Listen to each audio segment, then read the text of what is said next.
Hey, hi guys!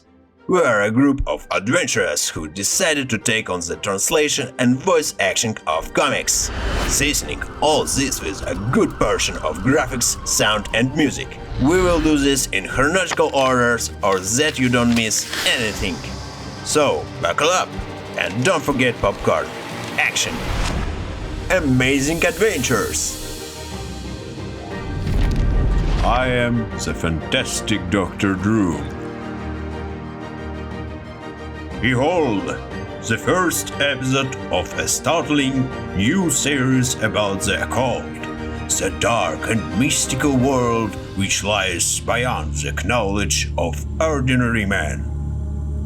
That world between the known and unknown, the strange shadowy realm where few may enter and from which many never return. I am one of those amazing few.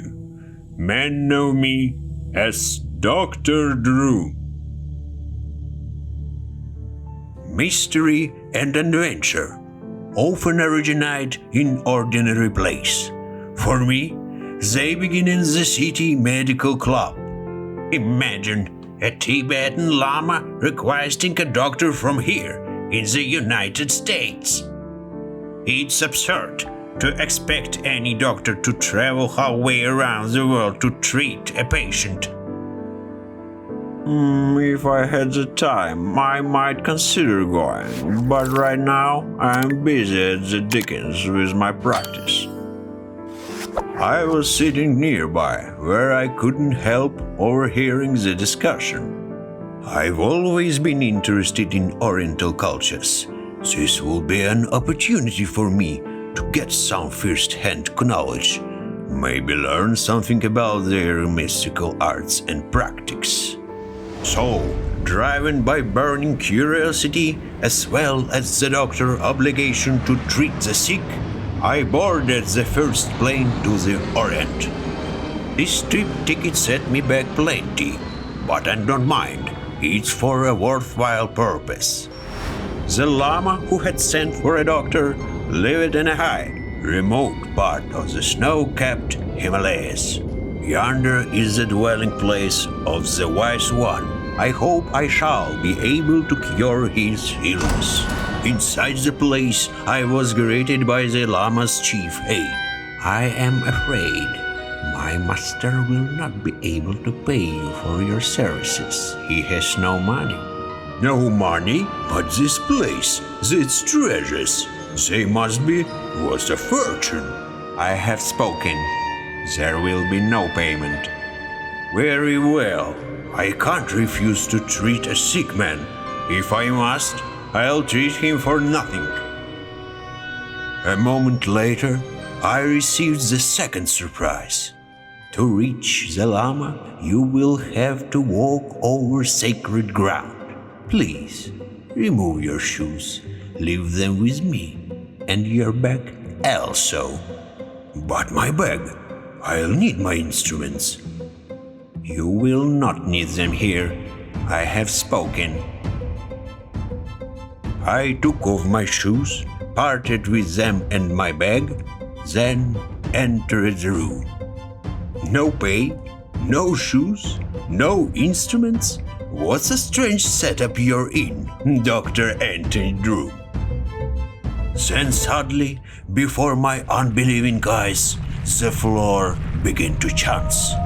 The floor, it's turning into a bed of hot coals. Dr. Drew, your patient awaits you. Go through the door on the opposite side of the room. But the floor's covered with flaming hot coals. I can't walk over them. My feet will burn to a crisp. The coals will not burn you, Dr. Drew. If while you walk on them, you keep your gaze fixed on the emerald eye across the room. Now you must carry. Your patient grow weak. It was madness to walk barefooted over steaming hot coals. And yet, if I didn't, unless I get to the lama, he's liable to die. I must take a chance on the coals. I'll do as the voice says. I'll look at that emerald eyes while I walk. So, throwing caution to the wind, I attempted the impossible feat. I feel the heat, and yet I seem able to continue. It is as though the flames cannot harm me. It was like magic. All I had to do was keep my eyes transfixed on the large emerald, and I was immune to pain, to injury. I made it. I'm across the room. I went through the door.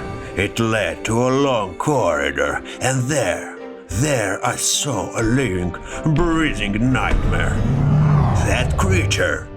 He's part lion and part gorilla. The beast you see is a Garleon, Dr. Droom. A strange, fearful freaks whose path you must cross to reach the lama. Any of the side doors will take you to safety, but if you wish to reach the lama, you must pass the Garleon. Slowly, cautiously, I approach the awesome beast until I've come this far. I can't back out now. A sick man alive hangs in the balance. As the Garleon sprang, I dropped it to the floor. Now the man-seeing beast was behind me. It took a moment for him to turn, and in that moment the laws of nature were once again defied. That rope is raising in the air by itself. Swiftly, Dr. Droom, climb the rope to the balcony above. Made it, and not a second too soon. I'm still alive, thanks to a rope that never heard of gravity. And now, what fantastic thing happens now? But when I pulled open the drape, I saw that I had at last come to the end of my journey. You are the sick lama. I am the lama. But... And then comes the next surprise. I am not sick. I am merely a very old man who has reached the end of life's journey. But I don't understand. If you are not ill, why did you send for a doctor? I shall explain. On Earth, there are many occult forces, things strange and sinister, forces which are a constant threat to mankind. For years, I have used my mystical knowledge to fight these evil forces. But now I can't fight no more. I sent for a doctor, and you, Dr. Anthony Drew, come halfway around the world to treat me. When you arrived, you consented to drive your service without pay. Only charitable, half-sacrificing human would have done so. Then you proved your courage, your devotion to duty, and your skill by walking on coals and defying the dangerous Garleon.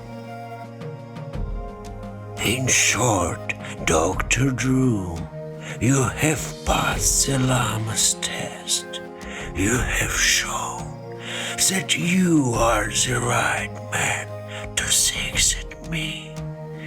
The man to continue the never-ending fight against the diabolical forces that exist in the world. Do you accept this task?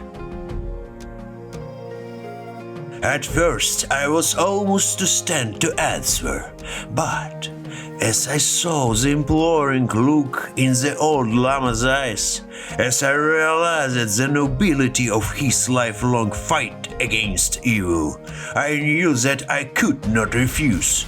I accept the task. Good. Now, touch my hand. And then the most impossible thing of all happened. For as I held the aged man's hand, I began to change. My eyes, they're becoming slanted, and I've a mustache. Yes, Dr. Drew, I have transformed you. I have given you an appearance suitable to your new role. You are now the nemesis of all occult powers that are sinister and corrupt. A moment later, the old man was gone. A wonderful life has ended. Yes, but his fight against darkness and evil will continue. I, Anthony Droom, so swear. Then the Lama's disciple and I turned and walked away. As I faithfully served the Master, so shall I serve you. I shall teach you the secret of black magic and the ways of mysticism. All that my Master know, you shall know. All that my Master could do, you shall do. All my life I suspected I had a special destiny, and I shall be true to my mission. Let the mystic forces of evil beware. From now on they will deal with Dr. Drew. Next issue, the amazing challenge of Dr. Drew.